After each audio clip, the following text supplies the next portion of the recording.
He promised forever on June 23, sealing his vows beneath a string of vineyard lights in northern Portugal.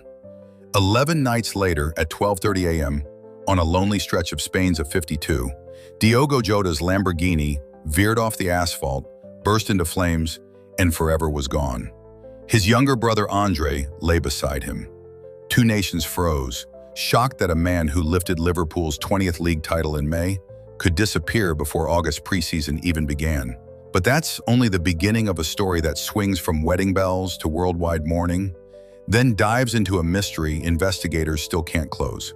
Gondomar woke up mourning and dressed in red. The brothers' coffins, draped with Liverpool and Portugal flags, inched toward Igreja Matriz, while thousands clapped in tear-soaked silence. Prime Minister Luis Montenegro stood shoulder to shoulder with Anfield CEO Billy Hogan. Virgil van Dijk hoisted a wreath shaped as Jota's number 20. Andrew Robertson carried André's number 30. Even rival icon Cristiano Ronaldo sent white roses from Riyadh. Crowds overflowed onto side streets, praying, singing "You'll Never Walk Alone," and waving wolf scarves in the July heat. And just outside the chapel, Jota's widow Ruth, still wearing her wedding band, clutched their 3 children while chants of "Diogo, Diogo" rolled like distant thunder. The emotion was raw, unfiltered, and it set the stage for questions no eulogy could silence.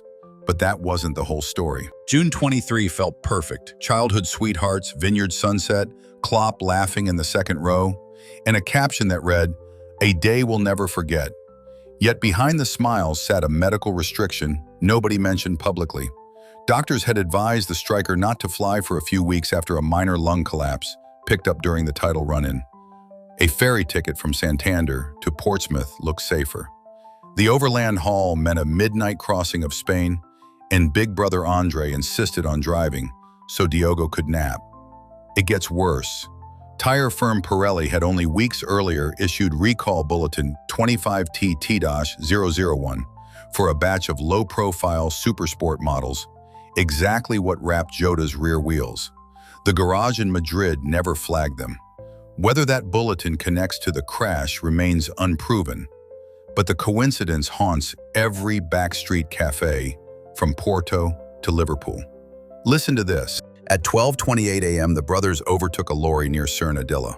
Dashcam footage from that truck shows a silent firework, a puff of roadside dust, a sudden swerve, then darkness. Civil Guard investigators say a catastrophic right rear blowout flung the car into a guardrail before it cartwheeled into pine trees and ignited. Early toxicology found no alcohol. Black box data points to 142 kilometers an hour. Fast but not reckless on a 120 limit motorway. Speed, tire defect, or razor-sharp debris. Officials list all 3 as live hypotheses. Preliminary findings arrive within days, but families want answers yesterday. And what happened next would shock everyone. By dawn, Liverpool time, phones buzzed with the unthinkable. Anfield's main stand turned into a 100-meter river of scarves, flowers, handwritten letters, even an Everton reef reading, "Our city is united in grief." Former captain Jordan Henderson wept into the condolence book. Club legend James Milner hugged Mo Salah beside him. The LFC Foundation promised lifelong support to Jota's kids.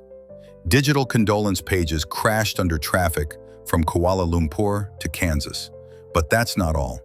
Club accountants tore up precedent, pledging every penny of Jota's remaining 2-year salary, about £14.5 million, to his family. They're also exploring a memorial friendly against wolves, with proceeds funding a Portuguese youth scholarship. Retiring the number 20 shirt?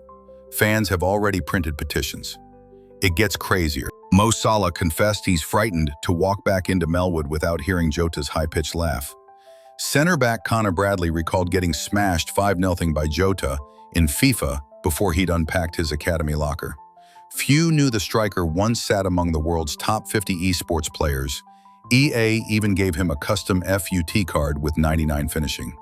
Jordan Henderson remembered Jota sneaking into staff trivia nights because, he joked, "I just hate losing, even at quizzes."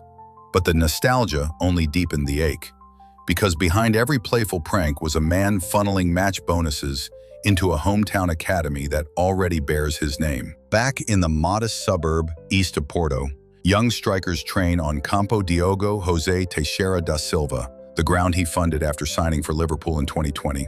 He visited monthly, teaching nutmeg drills and quizzing kids on English slang.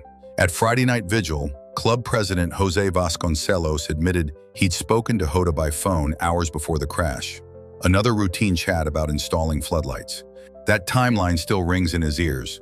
Former Porto coach André Villas-Boas called the brothers lightning in our sky, while Wolves stalwart Ruben Neves helped carry the caskets. The town's mayor has already vowed a bronze statue near the academy gate, but one burning question remains. Lamborghini engineers have flown in from Santa Agata.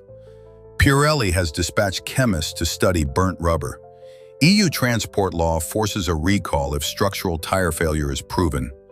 And insiders whisper insurers have frozen payouts until the lab reports land.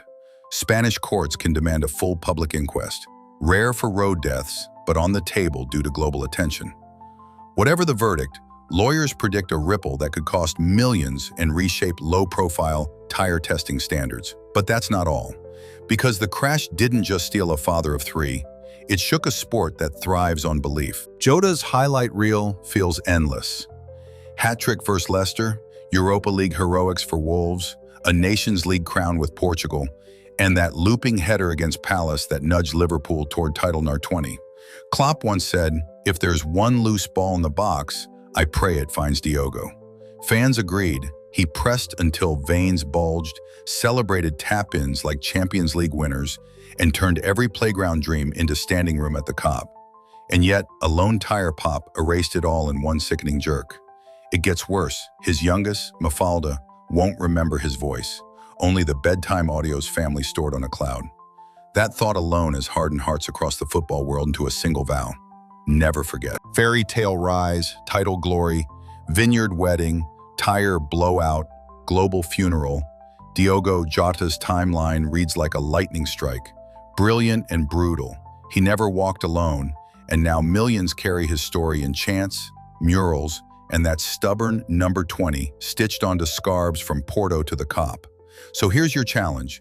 Pause the scroll, drop the Jota moment that lives rent-free in your head. First goal versus Leicester, last-minute header at Old Trafford. Post it below. Because stories end, legacies don't. Keep his alive and remember, life's stoppage time whistle blows when nobody's looking. But that's not all. Tomorrow's investigators may tell us why that tire exploded, yet they'll never explain how a single heartbeat can echo through so many stadiums at once. That part's up to us.